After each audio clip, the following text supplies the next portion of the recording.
महाराज जी किन्हीं का तो प्रश्न है, उनका नाम नहीं लेना चाहेंगे। महाराज जी उन्होंने पुत्र के साथ में गर्भ हत्या करी थी और महाराज जी उनको अभी भी उसका जलन होता है। उनके पास सब कुछ है, पैसा है, घर है, पर फिर भी महाराज जी उनको सुख नहीं मिलता और शांति नहीं मिलती। तो महाराज जी उनका ये पश्चाताप कैसे करें? और महाराज जी क्या पुत्र के साथ में गर्भ हत्या करना सही है? ये देखो, गर्भ हत्या तो बहुत ही बड़ा अपराध है। गर्भ हत्या मतलब इसको मान लो कि इससे कोई बचा नहीं सकता है, और इसका बहुत भयानक दंड है। बहुत शास्त्रीय विधान में है, बहुत भयानक दंड है इसका। क्योंकि जो गर्भ में जो शिशु होता है, नवजात होता है, निरपराध होता है, उसकी हत्या उस समय से पहले वो आ रहा है पृथ्वी पर, और उससे पहले मतलब आप विधि के विधान को मिटाना चाहते हैं, तो ये मतलब बिल्कुल ही जघन्य अपराधों में एक है ये। तो ऐसे ही उनको शांति नहीं मिल रही है, इसी कारण से नहीं मिल रही है। जैसे कि उन्होंने बताया कि सब कुछ है उनके पास, सब धन दौलत वैभव सब कुछ, संसार की भौतिक सारी चीजें हैं, पर उनको सुख नहीं मिल रहा है, शांति नहीं मिल रहा है, क्योंकि ये उनको जला रहा है। वो जिस कारण से उन्होंने किया होगा पूर्व में, वो तो हमें नहीं ज्ञात है, उन्होंने शायद वर्णन भी नहीं किया है इसमें, पर गलत किया है। पुत्र की इच्छा से बहुत ही गलत उन्होंने किया है, बहुत गलत किया। इस पर तो हम बाद में आएंगे।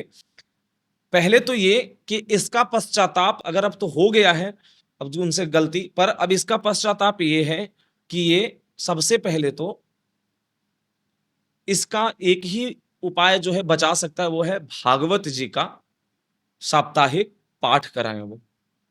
इसके सिवा और किसी चीज से मतलब इसका नहीं होगा निराकरण। नाम जप तो करें ही, कीर्तन करें ही, और उस जीव को, जो जीव गर्भ में आ रहा था, उसको भी उन्होंने तकलीफ जो पहुंचा करके उसका भी गति बिगाड़ा है, उनके लिए भी नाम जप करके, कीर्तन करा करके उसको समर्पित करना चाहिए। ठाकुर जी को, भगवान को समर्पित करके और उस जीव का संकल्प कर देना चाहिए। पर भागवत जी का साप्ताहिक मूल पाठ जो संस्कृत से हो, कोई ज्ञानी पुरुष, जो कोई ऐसे विद्वान ब्राह्मण हो जिनसे वो 7 दिन का साप्ताहिक पाठ वो घर पर करा करके और खुद बैठ करके सुने, उसे श्रवण करें, दोनों अपने पति पत्नी, और बैठ करके और प्रायश्चित करें कि हे प्रभु, हमसे जो भी गलती हुआ है वो सब अपना उस प्रायश्चित करें, और संकल्प करके और वो उस जीव को भी समर्पित करें। तब जाकर के इससे बचाव हो। और जो बाकी अब जो शेष इनके जीवन है, इनको खूब नाम जप करना चाहिए, खूब नाम जप करना, खूब संतों की सेवा करना, सत्संग सुनना, ठाकुर सेवा करना, जीवन सफल हो जाएगा। अब रह गई बात कि पुत्र की चाहत में भैया क्यों ऐसा करना है? पुत्र और पुत्री में क्या अंतर है? वो भी संतान है, वो भी संतान है। अरे जगत के मंगल करती हैं पुत्रियां। पुत्र एक पीढ़ी को तारेगा, पुत्री को कहा जाता है कि कई पीढ़ी को तार देती है। पुत्र एक परिवार को बसाता है, पुत्री 2 परिवार को जाकर के रोशन करती है, एक तुम्हारा और एक जहां जाती है। मतलब कैसे? अगर और अच्छा मान लो पुत्र खो गए, हो गए तुम्हारे पुत्र 5, और पांचों अविवाहित रह गए, क्योंकि उसको पुत्री ही नहीं मिलेगी, कन्या ही तुमको ऐसी कोई नहीं मिलेगी जो अपनी पुत्री देने को तैयार हो। मान लो चाहे है ही नहीं कन्या, क्योंकि सारे कन्याओं के तो धीरे धीरे गर्भ में हत्या कर दोगे, कभी उसको कन्या होने का एक ऐसा उस पर लगा दोगे कि ये तो स्त्री है, ये तो लड़की है, ये तो ये क्या कर सकती। अवहेलना, उपेक्षा, अगर ये सब का शिकार बनाओगे कन्याओं को, तो फिर कन्या भी नहीं रहेंगी। आज भी देखो भारत की स्थिति, 1000 पुरुषों पर जो कुछ आंकड़े आए हैं, वो कितनी महिलाएं, 800 के आसपास का कुछ ऐसी आंकड़ा है। अब ये 200 फिर कहां से लाओगे? क्या इनको बाहर से इंपोर्ट करोगे? तो इस चीजों को समझना बहुत जरूरी है। ऐसा सोच ही गलत है। अरे स्त्रियां देखो, सेना में आज देखो कैसे, अभी ऑपरेशन सिंदूर में जो बेटी इस देश की थी, उसने नाम रोशन किया। कितनी ऐसी वीरांगनाएं, अभी एक शहीद हुई हमारी इस मातृभूमि के लिए, इस देश की बेटी। कितनी बड़े बड़े पदों पर बेटियां बैठी हुई हैं, और इस देश के स्वयं अभी राष्ट्रपति महामहिम बेटी ही हैं। इस देश की बेटी जो सर्वोच्च पद पर बैठी हुई हैं, सर्वोच्च पद पर बैठे बड़े बड़े जज, बड़े बड़े ऑफिसर, बड़े बड़े हर विभाग में। तो क्या तुम समझ लिए कि बेटी है तो हमें दुख पहुंचाएगी, और बेटा होगा तो हमें तार देगा? बेटा बेटा ऐसा उदंडता करेगा जब अगर तुम बेटी की चाहत में बेटा को ये करते हो तो ऐसा उदंडता करेगा कि तुमको सारा जीवन भोगना पड़ेगा। अरे बेटियां तो अब ब्याह करके घर उसको तो भेज देते हो पराए घर, तुमको तकलीफ बेटा ही देता है बुढ़ापे में। ये वृद्धा आश्रम में जो भरे हुए हैं वो बेटों की ही वजह से तो वृद्धा आश्रम भरा पड़ा है, उनकी ही करनी से, बेटे बहू की करनी से, बेटी और बेटियों की करनी से नहीं। कोई इक्का दुक्का की बात अलग हो सकता है, पर बेटी सुख पहुंचाते हैं माँ बाप को, वो कहाँ कहीं भी रहती है, वो संसार के निर्माण में अपनी भूमिका निभाती है। अरे बेटी नहीं तो माता नहीं, बेटी नहीं तो पुत्री नहीं, बेटी नहीं तो बहन नहीं, बेटी नहीं तो पत्नी नहीं। तो जो भी बेटियों को गर्भ में हत्या करते हैं पुत्री समझ करके, बेटी समझ करके कि बेटी आएगी तो बोझ बन जाएंगे। अच्छा, इस समाज की भी थोड़ी विडंबना है कि ये हुआ क्यों, ऐसा बोझ समझने क्यों लगे। तो दो कारण है, एक दहेज की जो समस्या है वो है कि बेटी होगी तो हमको इतना देना पड़ेगा, लेना पड़ेगा, और दूसरे शिक्षा के भी अभाव। पर अब धीरे धीरे समाज का एक विकास हो रहा है, नया निर्माण हो रहा है, तो बेटियां अग्रणी भूमिका में थी। अरे कहते हैं इस देश की आजादी में जो बेटियों ने भूमिका निभाई, देखो कैसी झांसी की रानी लक्ष्मीबाई ने जो योगदान दिया इस देश के लिए, करमाबाई जैसे वीरांगनाएं इस देश को मिली, पद्मावती जैसी वीरांगना मिली, जिसने मुगल आक्रांताओं के सामने भी, पुर्तगालियों, तुगलकियों, अंग्रेजों, किसी के सामने इस देश की बेटियों ने अपना स्वाभिमान को झुकने नहीं दिया, अभिमान को झुकने नहीं दिया, इस देश की गौरव को झुकने नहीं दिया। आप बेटियों को ही ऐसे बना दे रहे हो, ऐसे हीन भावना से देख रहे हो, तो इससे समाज को भी बचना चाहिए और समाज को भी आगे आना चाहिए, और जो प्रबुद्ध लोग हैं उनको भी आगे बढ़ करके, हालांकि इस पर बहुत, अब तो खैर बहुत बदलाव आ रहे हैं, कार्य हो रहा है, पर अभी भी बहुत ज्यादा संख्या में इसका शिकार हैं बेटियां। तो इससे थोड़ा सा अभी भी उनको समझाने और मार्गदर्शन करने की जरूरत है, जैसा कि हम लोग मार्गदर्शन कर रहे हैं। राधे श्याम महाराज जी। महाराज जी, अंकित जी का प्रश्न है मध्य प्रदेश से। उनकी नई नई शादी हुई है तो उनकी पत्नी कह रही है कि माता पिता से अलग होकर हमको अलग रखो, तो वो क्या करें? हाँ, ऐसा तो बहुत बहुत समस्या ऐसा आता रहता है, और ये ऐसे एक का नहीं, आजकल तो मतलब लगभग हर जगह हर घर से ऐसी समस्या आने लगी है। अब माता पिता के साथ रहना नहीं है, आज के युवा पीढ़ी अपने हिसाब से चाहते हैं कि हम अकेले जिएं और बिल्कुल ही स्वतंत्र होकर के, जहाँ कोई रोक टोक ना हो। अब घर में जब बूढ़े बुजुर्ग होते हैं, माता पिता होते हैं, वो अनुशासन रखते हैं, पहले की उनकी सोच है। अच्छा, वो उनके हितकारी भी होता है, पर अगर ऐसी उनकी भावना नहीं है कि हम नहीं रहना चाहते हैं, वैसे में पहले तो कि इनको देखना होगा, अंकित को देखना होगा कि ये क्या करें।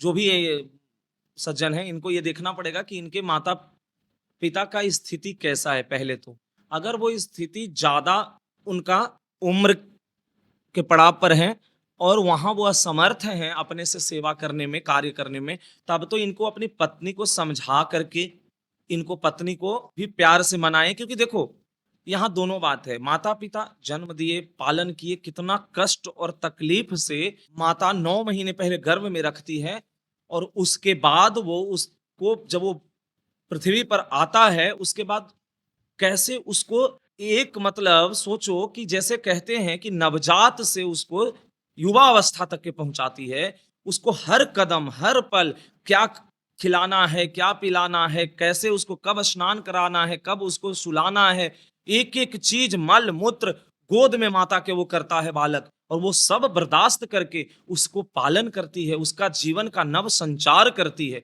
नया निर्माण करती है। और कितना उम्मीद से माता उसको करती है, कितना उसमें उसकी वात्सल्य भावना होती है, कैसा दुलार, क्योंकि मातृत्व जो होता है, माता के दुलार के बराबरी कोई नहीं कर सकता।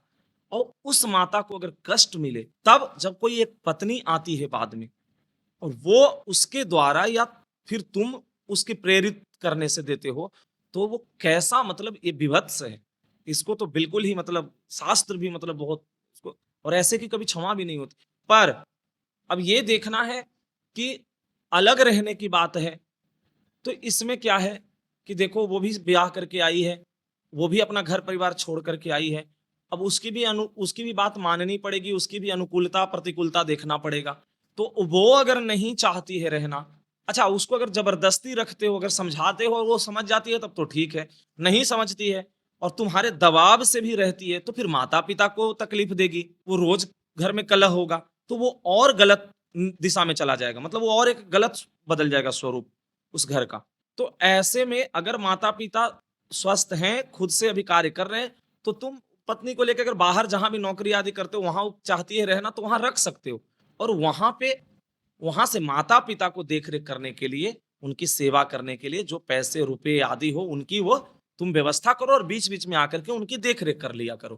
पर अगर माता पिता बिल्कुल अस्वस्थ हैं, उम्र के अंतिम पड़ाव पर हैं, ऐसे में तो पुत्र को चाहिए कि उनकी सेवा करना। अगर पत्नी नहीं करने देती है या नहीं देखभाल करती है तो कहना चाहिए पत्नी को कि अगर तुम नहीं ऐसा कर रही है तो कल के डेट में तुम्हारे जो हमारे बच्चे होंगे क्या वो तुमको और हमको ऐसे ही करेंगे ना, और अगर ऐसा ही व्यवहार हमारे साथ करेंगे तो कैसा लगेगा, क्योंकि अवश्य में वो भोक्तव्यम कृतम कर्म शुभाशुभम, सबको भोगना पड़ता है अपना कर्म का फल सबको। अब इसीलिए बोए बीज बबूल के तो आम कहां से हुए, और अगर हम आम बोएंगे तो आम का फल मिलेगा। तो हम माता पिता के साथ बड़ा ही प्रेम पूर्वक व्यवहार रखें, कटुता का व्यवहार न रखें। हाँ, उनकी जैसी व्यवहार हो, वो जैसा चाहें, जैसा वृत्ति करें, तो पुत्र को चाहिए कि माता पिता की सेवा करना। अब यहां उसको देखना है कि कैसे ये मार्ग निकाले कि पत्नी को भी खुश रखे, उसको भी समझाए, उसको भी मनाए, पर माता पिता की पहली प्राथमिकता दे, क्योंकि उनकी उम्र की स्थिति अगर ज्यादा है तो उनकी सेवा करके उनको पार लगाए, ये बहुत ज्यादा जरूरी। महाराज जी, मोनू का प्रश्न है कानपुर से। वो कहीं किसी कंपनी में जॉब करते हैं और अपना निष्ठापूर्ण कार्य कर रहे हैं, उसके बाद भी उनको शारीरिक और मानसिक प्रताड़ना की जा रही है, उनको प्रताड़ित किया जा रहा है, जबकि उसी कार्य से उनके परिवार का भरण-पोषण हो रहा है। तो क्या उस कार्य को करना चाहिए या छोड़ देना चाहिए? हाँ, अगर जहां हम कार्य कर रहे हैं और वहां जीविका भी हमारे परिवार को उसी से चल रही है और वहां हमको बहुत प्रताड़ना मिल रही है, वहां हमको बहुत प्रताड़ित किया जा रहा है, चाहे वो मानसिक और शारीरिक दोनों है, तो ऐसे में तो सबसे पहले ये देखना चाहिए कि वो अगर वो प्रताड़ना शोषण वृत्ति की है, जैसे कि शोषण हो रहा है, तो फिर ऐसे में छोड़ देना चाहिए, क्योंकि शोषण नहीं सहना चाहिए। क्योंकि और भी कोई ऐसा नहीं है कि संसार में वही एक जगह है जहां हम कार्य कर सकते हैं, और भी बहुत अनेकों जगह है जहां हम कार्य हो सकता है। दूसरे जगह में हमको जो हमारी जो मूल्य है, निर्धारित सैलरी है, जो भी उसको कहें, अगर वो कम हो सकता है थोड़ा, पर हमें मानसिक प्रताड़ना और शारीरिक प्रताड़ना दोनों हो रहा है, तो ऐसे में क्या है कि हम कार्य भी नहीं कर पाएंगे ठीक से, और कल की डेट में हमारी और शारीरिक हानि होने की शंका है। तो ऐसे में हम क्या करें कि उस जगह को छोड़ दें। अब अगर वो कोई ऐसी कार्य से ही संबंधित कोई ऐसी प्रताड़ना है जो कि कोई हमको बोल देता है, डांट दे, तो ये ऑफिस में, कंपनी में, फैक्ट्री में, कार्य की जो भी जगत है, वो आपके ऊपर के लोग, सीनियर लोग आपके साथ ऐसा करते ही हैं व्यवहार, वो उनको डांट फटकार करते हैं, उनको बोलते हैं, करते हैं, ये बड़ी बात नहीं है, ये तो सहते हुए कार्य करते हैं। पर अगर वो शोषण की वृत्ति है, उनके साथ शोषण हो रहा है, ऐसे में हम कहेंगे कि कार्य छोड़ देना चाहिए, शोषण नहीं सहना चाहिए, क्योंकि यही शोषण फिर आगे चल करके हो सकता है कि उनके साथ बहुत बड़ा कोई शारीरिक उनका नुकसान हो जाए। क्योंकि जब अगर ऐसा शोषण हो रहा है, जैसे कई जगह ऐसे सुनने को मिलते हैं कि कई फैक्ट्री आदि में बच्चों को, कम उम्र के बच्चों को भी कार्य कराए जाते हैं, और वहां उनको बहुत शोषण होता है। उन बच्चों के साथ 15-15 घंटे, 18-18 घंटे कार्य कराए जाते हैं, और उसके बाद उनका जो उचित मूल्य हो, उनकी जो उचित जो सैलरी है वो भी नहीं दिया जाता है। अच्छा, उनकी शोषण उनके साथ तो होता ही है, उनके साथ उनकी शारीरिक भी उनकी नुकसान होती है, उनके साथ मारपीट जैसे भी व्यवहार होते हैं। अच्छा, प्रताड़ना, मारपीट अगर हो रहा है, कम उम्र का बच्चा है, एक तो वो अपने घर की परिस्थिति के वश वो फैक्ट्री में जा करके जिस उम्र में उसको पढ़ना चाहिए, जिस उम्र में उसकी जीवन की चरित्र का एक नए दिशा में उसका जो निर्माण होना हो, उसकी सारी अवरुद्ध हो गई, और वो लग गया बेचारा मजबूरी बस ऐसी जगह पर कार्य करने के लिए जहां उसको अभी नहीं करना चाहिए, और वहां भी अगर उसके साथ शोषण हो रहा है, वहां भी उसके साथ गलत व्यवहार हो रहा है, तो ऐसे में तो मैं कहता हूं ऐसी जगह को त्याग कर देना चाहिए, ऐसी जगह को छोड़ देना चाहिए, इसमें कोई संशय नहीं। रही बात है उसकी परिवार की उसी से चल रही है, तो फिर परिवार को चलाने के लिए कोई और जगह देखना चाहिए। अगर परिवार उससे चल रहा है और अगर उसको कार्य करने में कोई कष्ट हो रहा है, तो उसको बर्दाश्त करना चाहिए, और परिवार को पालन पोषण के लिए उसको कार्य करना चाहिए, मेहनत करना चाहिए। पर अगर मानसिक और शारीरिक दोनों, प्रताड़ना और शोषण और मेहनत और परिश्रम और ज्यादा काम, ये दोनों में फर्क हो जाता है। तो अगर शोषण और प्रताड़ना है तो फिर उसको छोड़। महाराज जी, कुछ सामाजिक आलोचना हो रही है, तो सबसे पहले हम उसका सामना करें या फिर अपने कर्म पे ध्यान दें, जो हमारा कर्तव्य, जो कार्य कर रहे हैं उसको करते रहें? नहीं, सामाजिक बुराइयों का सामना फिर तुम तो कर ही रहे हो। जैसे अगर कोई हमको समाज में निंदा कर रहा है, अब पूरी समाज कर रहा है निंदा, तब तो हमने कोई ऐसा कार्य किया है जिसका निंदा हो रहा है, तो वो प्रायश्चित हो जाएगा हमारा। पर अगर हमने कोई ऐसा कार्य नहीं भी किया है और कुछ लोग निंदा, फिर पूरे समाज निंदा तो नहीं करेंगे, कुछ लोग निंदा करते हैं। अब 10 लोग में 5 लोग कर दें, 2 लोग कर दें, 4 लोग, तो हमें उस निंदा से नहीं भागना चाहिए। निंदा हो रहा है, होने दे, पर हम उसके लिए अपना कर्म छोड़कर, कार्य छोड़कर, हम निंदा करने वाले से झगड़ा करने या उनसे उलझने नहीं जाएंगे। हम अपना कार्य करें, हम अपना जो जो भी हमारा कार्य है, दायित्व है, जो हमारा कर्म है, हम उस पर ध्यान दें। हम किसी की निंदा से क्यों डरें, निंदा से क्यों भागें, निंदा से क्यों परेशान हो? नहीं, निंदा करना उनका स्वभाव, कर्म करना हमारा स्वभाव। वो निंदा करें या जो करें। अब निंदा करने के लिए तो लोगों को तुम रोक भी नहीं सकते हो, कहां कहां रोकते जाओगे, किसको रोकोगे? अच्छा, वो निंदा वो पीछे में कर रहे हैं तो तुम देख भी नहीं रहे हो, तो तुमको सुनने को मिलता है, चाहे जानने को मिलता है, तो ये इसमें नहीं पड़ना चाहिए। करने दो, जो जिसकी जैसी वृत्ति है, जैसी जिसकी सोच और संस्कार है, वो ऐसा करेगा। पर हम उस निंदा में, हम उस प्रपंच में, हम उस द्वेष में, इस सब में अगर पड़ेंगे तो ये और हमारा मन खराब होगा, हम मानसिक तनाव में आएंगे और बिना मतलब के अकारण ही हमारा चिंतन बिगड़ जाएगा। इसीलिए जो हमारा कर्म है, कार्य है, हम वो करते रहें और हम उसी पर ध्यान दें। हम किसी के निंदा शिकायत पर ध्यान नहीं देते चले। निंदा करने वाले जो हैं वो नुकसान कुछ नहीं कर रहे हैं, वो मंगल ही तुम्हारा कर रहे हैं। निंदक नियरे राखिए आंगन कुटी छवाए, क्या कर रहे हैं कबीरदास जी? निंदक नियरे राखिए आंगन कुटी छवाए, बिना साबुन बिना पानी निर्मल करत सुबह। मतलब निंदक को तो और नियरे, नजदीक रखना चाहिए, क्योंकि वो सबसे हितकारी होता है।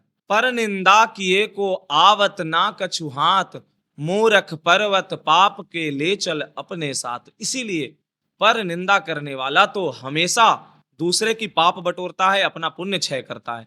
इसीलिए निंदा से नहीं डरना चाहिए। तुम तो बात संसार की करते हो, संतों को निंदा बहुत सुहाता है। अध्यात्म में तो चाहते हैं संत के निंदा खूब हो, हमारा निंदा खूब हो, क्योंकि प्रशंसा जो होता है वो विष के समान कहा गया है और निंदा जो है अमृत के समान कहा गया है।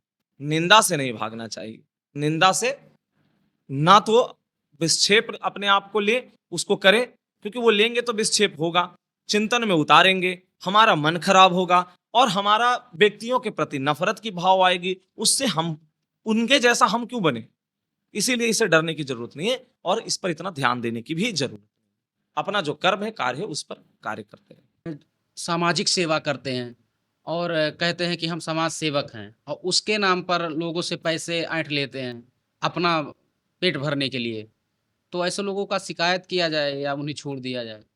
अच्छा, जैसे वो समाज की सेवा के नाम पर मतलब धांधली कर रहे हैं, हाँ, जो भी है, मतलब वो दलाली कहो, धांधली कहो, मतलब जो पैसे खा रहे हैं, मतलब गबन कर रहे हैं एक तरह से।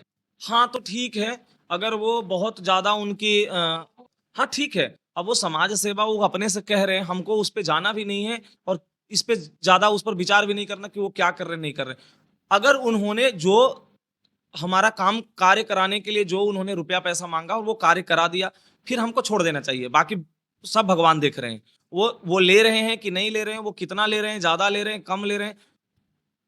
पर ऐसे व्यक्ति के साथ तुम उनका पर्दाफाश भी करके क्या करोगे? क्योंकि तुम जानते नहीं हो, समझते नहीं हो कि वो कहाँ कहाँ किन से कैसे उनका चल रहा है। सब सेटिंग कर लेते हैं। अच्छा, वो कहेंगे कि हम तो तुमसे पैसा लिए नहीं, हमने तो पैसा तुमसे मांगा नहीं।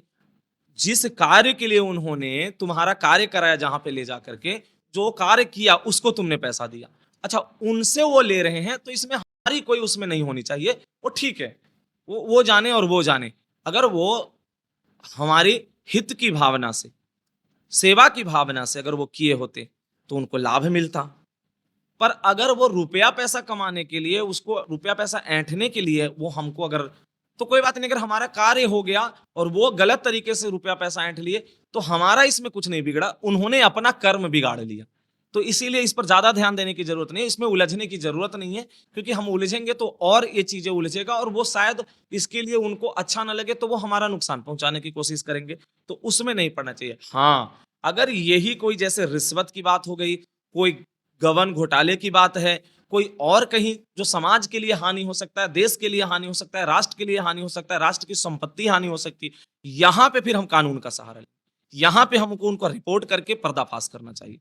पर अगर वो किसी व्यक्ति से कार्य करा करके उससे सेटिंग करके कुछ ले रहे हैं, तो इस पर ज्यादा ध्यान देने की जरूरत नहीं है। इस पर उनका कर्म अपने आप कर्म उनको दंड दे देगा, वो बिगड़ेगा, क्योंकि वो सेवा के नाम पर अगर पैसे कमा रहे हैं तो वो उनका, अगर वो बोल के यही कर रहे हैं कि हम इतना लेंगे और हम तुम्हारा कार्य कराएंगे, फिर इसमें कोई दिक्कत नहीं है। पर बिना बोले हुए ऐसा अगर वो कर रहे हैं तो उनका अपराध है, अपराध भी कह सकते हैं, पाप भी कह सकते हैं, पाप वृत्ति ज्यादा है ये अपराध से। ये आकाश जी का प्रश्न है इलाहाबाद से, और वो समाज समाज सेवा करते हैं। तो कहते हैं कि घर पे मैं समय नहीं दे पाता हूँ, हमारे माता पिता वृद्ध हैं, तो सबसे पहले मेरी प्राथमिकता क्या है कि मैं समाज सेवा करूँ या उन सब माता पिता के साथ समय व्यतीत करूँ, उनकी जो सुख सुविधाएं हैं उसको पूरा करूँ। हाँ, अब इसमें सबसे जरूरी ये है कि जो संसार के लिए जो संसारिक कोई भी कार्य कर रहे हैं, नौकरी कर रहे हैं, व्यापार कर रहे हैं, किसानी कर रहे हैं, चाहे कोई भी कार्य कर रहे हैं, और माता पिता की सेवा भी हमारी जरूरत है, तो ऐसे में हम क्या करें? तो ऐसे में ये करें कि जैसे हमारी ड्यूटी हमेशा तो होती नहीं है, तो हमें ऐसे करना पड़ेगा कि माता पिता को पास में रख करके, और हम अगर सेवा कर पा रहे हैं तो हमें उनकी सेवा करना चाहिए, देखभाल करना चाहिए, और कोई एक ऐसे व्यक्ति को जो सेवा में सहयोग करे, जब हम कार्य आदि से बाहर जाएं, ड्यूटी करें, या हमारा जो बाहर के संसार से रिलेटेड संबंधित जो कोई कार्य है वो अगर कर रहे हैं, और उस समय अगर माता पिता की देखरेख करने के लिए, देखभाल करने के लिए हम जो भी कोई एक व्यक्ति है उनको हम रख रहे हैं, वो हमारा सहयोग करते हैं, फिर हम जब आ जाएं बाहर से कार्य से तो माता पिता की हम देखरेख करते हैं। पर माता पिता की देखभाल जरूरी करना है, क्योंकि अगर उनकी जरूरत है, उनका उम्र है, उनका बुढ़ापा है, अस्वस्थ हैं, तो हमारा कर्तव्य है कि हम उनकी सेवा करें, हम उनका देखरेख करें। हम ऐसा ना करें कि दूसरे के भरोसे छोड़ करके और महीने महीने दिन तक हम बाहर रह रहे हैं, तो फिर वो समस्या हो जाएगी, क्योंकि वो फिर शायद दूसरे लोग भी वैसे सेवा नहीं कर पाएंगे। हाँ, हमारे साथ में वो रह रहे हैं, और हम अपना कोई कार्य से, जो गृहस्थी का कार्य है, व्यापारी है या नौकरी है, जो भी है, उसमें अगर हम बाहर जाते हैं और तब हम किसी और को रखें कि तब तक वो देखभाल करें, फिर हम शाम को आ जाएंगे, या जो भी हमारा निर्धारित समय है ड्यूटी का, उसके बाद हम वापस आएंगे, फिर माता पिता को हम सेवा, दुलार, प्यार, उनकी जो भी जरूरत की चीजें सब करें, तो ऐसे में बड़ा उत्तम हो जाएगा, और माता पिता का भी जो है मन प्रसन्न रहेगा, और बहुत आशीर्वाद उनका बरसेगा। ये संसार के कोई कार्य ऐसा नहीं है जो सफल नहीं हो सकता अगर माता पिता के आशीर्वाद हो, अगर उनका, तो इसीलिए माता पिता का दिल न दुखाएं, और उनके प्रति जो हमारा कर्तव्य है सेवा करें, क्योंकि मातृ पितृ ऋण भी तो है ना, उससे भी तो हमें निकलना पड़ेगा। नहीं तो अगर मातृ पितृ ऋण से हम ऋण नहीं होंगे तो फिर तो मतलब ये जीवन व्यर्थ हो गया। इतना सुंदर मौका मिला था, इतना सुंदर मतलब अवसर है, इसको लाभ उठाएं, माता पिता को खूब सेवा करें। अच्छा, माता पिता हो सकता है कि बुढ़ापा के शरीर में गाली भी बके, हो सकता है कि वो निंदा भी करें, हो सकता है कि वो हमारे साथ अनुचित भी व्यवहार कर दें। हम उनकी सेवा कर रहे हैं, उनको खवा पिला रहे हैं, उनको दवा पिला रहे हैं, कुछ कर रहे हैं, उस समय हो सकता है कि उनका कुछ ऐसे आचरण हो जाए जो हमें थप्पड़ भी लगा दें, वो चिड़चिड़े हो जाते हैं, बुढ़ापा का शरीर ऐसा होता है, थोड़ा चिड़चिड़ा भी हो जाता है व्यक्ति। तो ऐसे में हम उनकी बुढ़ापे का जो देखते हुए स्थिति को हम झेलें, समझे, हम बर्दाश्त करें, और माता पिता को फिर भी सेवा और दुलार करें उनको।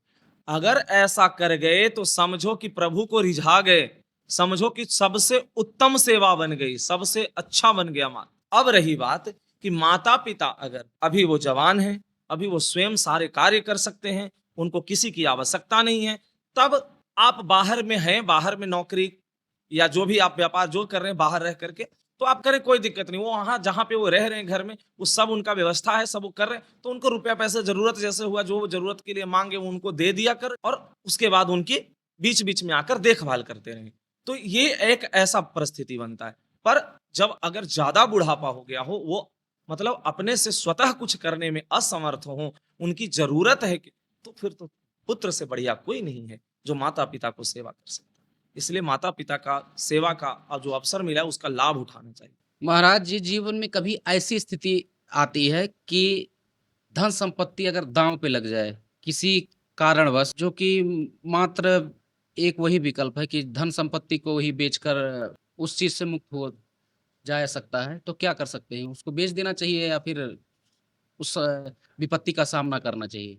नहीं, अब ये देखना है कि वो धन संपत्ति जो हानि होने की आशंका है, दूसरा जो हमारा बन रहा है वो समाज के हम कार्य कर रहे हैं, वो सामाजिक कार्य हमारा है। पर अब वो धन संपत्ति है किस विषय में, जैसे ये जानना बहुत जरूरी है। पर नहीं, वो हमको अगर प्रताड़ित कर रहा है तो अगर हमने लिया है पहले से कोई धन, तो हमको बेच के फिर उसको देना चाहिए, क्योंकि हम जब लिए थे तो हमारा जिम्मेदारी बनता है कि उसको देना। अगर हमने उससे कर्ज नहीं लिया है और वो हमारे कोई परिवारजन है या कोई ऐसे रिश्तेदार है जो हमको जबरदस्ती कह रहा है कि तुम हमको धन दो, अपनी संपत्ति बेच करके दो, तो नहीं, हम ऐसा कैसे करेंगे भाई? आपका अधिकार नहीं है हमारी अगर संपत्ति पर, तो हम आपको बेच के नहीं दे सकते हैं। इसके लिए फिर कानून का सहारा लेना चाहिए अगर वो जबरदस्ती करे। पर अगर हमने कर्ज लिया है और वो वापस करने के लिए वो अगर हमको प्रताड़ित कर रहा है या फिर हमको कहीं भी हमारे साथ वो अभद्र व्यवहार कर रहे हैं, बचने का तरीका यही है कि अगर हम हमारी कोई व्यवस्था है, कहीं कुछ है, तो हम उसको चाहे बेच करके हो, चाहे जैसे भी हो, उसकी भरपाई करनी चाहिए। क्योंकि कर्ज अगर हम लेते हैं तो लेते समय हमने ये कह करके नहीं लिया था कि हम हमारी ये स्थिति हम नहीं देंगे। अगर ये कह करके लिया कि नहीं देंगे तो फिर ना तो देने की जरूरत है ना वो मांगेगा। पर अगर ऐसा नहीं है और कर्ज के रूप में लिया गया है तो फिर देना हमारी जिम्मेदारी बनती है। अब उसमें हम उससे बात कर सकते हैं कि हम कुछ समय मांग सकते हैं, समय ले सकते हैं। अगर हमारी परिस्थिति अभी नहीं है देने, तो हम थोड़े समय ले लेंगे उससे और उससे विनती करेंगे कि हमको कुछ समय दिया जाए, हम धीरे धीरे करके चुका देंगे। ये इसका एक तरीका है और ये होता है। ये ऐसा नहीं है हर किसी के साथ होता है। उसको समय मिलता है और देना भी चाहिए। पर अगर वो देना ही नहीं है और वो जबरदस्ती कर रहा है या हमारी और कोई व्यवस्था ही नहीं बन रही है और उसको देना भी है सामने, और हमारे पास कोई ऐसी संपत्ति है तो हम उसको बेच के देंगे, पर उसको हमको देना चाहिए। इसमें हमें पीछे नहीं भागना चाहिए, क्योंकि वो एक कर्ज के रूप में है। वो अगर हम ले करके मर भी जाएंगे तो फिर वो हमारा पीछा नहीं छोड़ेगा फिर अगले। तो इसीलिए, या सबसे मुक्त अगर हो गए हैं तब अलग बात है। तो इसीलिए इसको थोड़े समझने की जरूरत है कि अगर हमारी संपत्ति दांव पर लगी हुई है और अगर हमने कर्ज लिया है तो हमको चुका कर उसको बेच के चुकाना चाहिए। इसमें कोई शक नहीं, कोई संशय नहीं।